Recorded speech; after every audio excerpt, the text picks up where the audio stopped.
This is the Wetlands. It's here, within a small patch of land in New York City, that stormwater collects, flora flourishes, and woodland animals find their homes.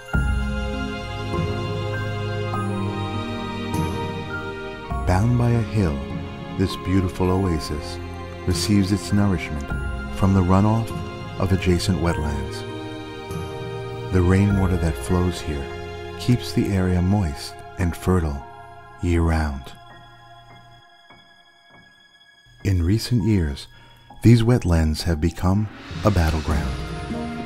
Although protected under city and state law, a private developer has been seeking variances that would allow him to build 13 houses on the adjacent wetlands and obstruct the flow of precious water to the site.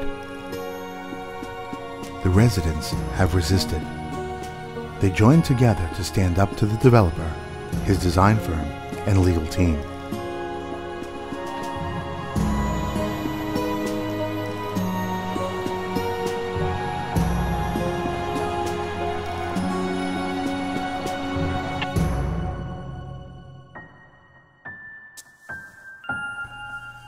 Rather than demand for the project to be shut down, they respected the developer's rights and asked for a more modest and less intrusive plan.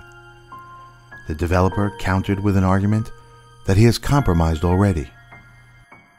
He used a negotiating tactic employed by many developers, cite an original plan so far-reaching that the actual plan seems much less odious in comparison. The neighborhood recognized the ploy, and they were united by the challenge. From every corner of the community, Democrats, Republicans, independents, environmentalists, businesses, churches, civic associations, and elected officials of every stripe came forward to stand together. They cited the plan's negative environmental impact and the design's rejection of the current city planning of mapped streets. They discovered that there was no one that was for this project. No one except the developer. They also found that he was the only one that would benefit. By pushing a project past standards and securing variances, a developer could artificially inflate the market and create a big moneymaker even before the project is constructed.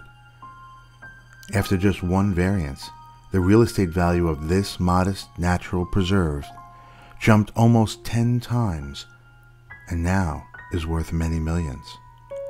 The creation of overnight treasure has raised many eyebrows.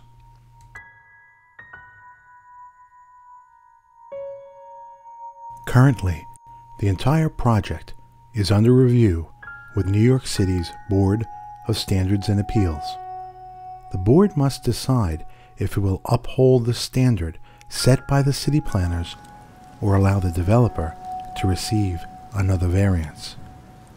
According to the regulations, the board must take into account the current mapped city plan, the project's environmental impact, and the overall effect on the neighborhood. Perhaps the best way to understand the central problem of this dilemma is to focus on what occurred at a recent public meeting, when the developer's well-respected design firm was asked to state what, if any, benefit this project offered the community. The designer had no answer.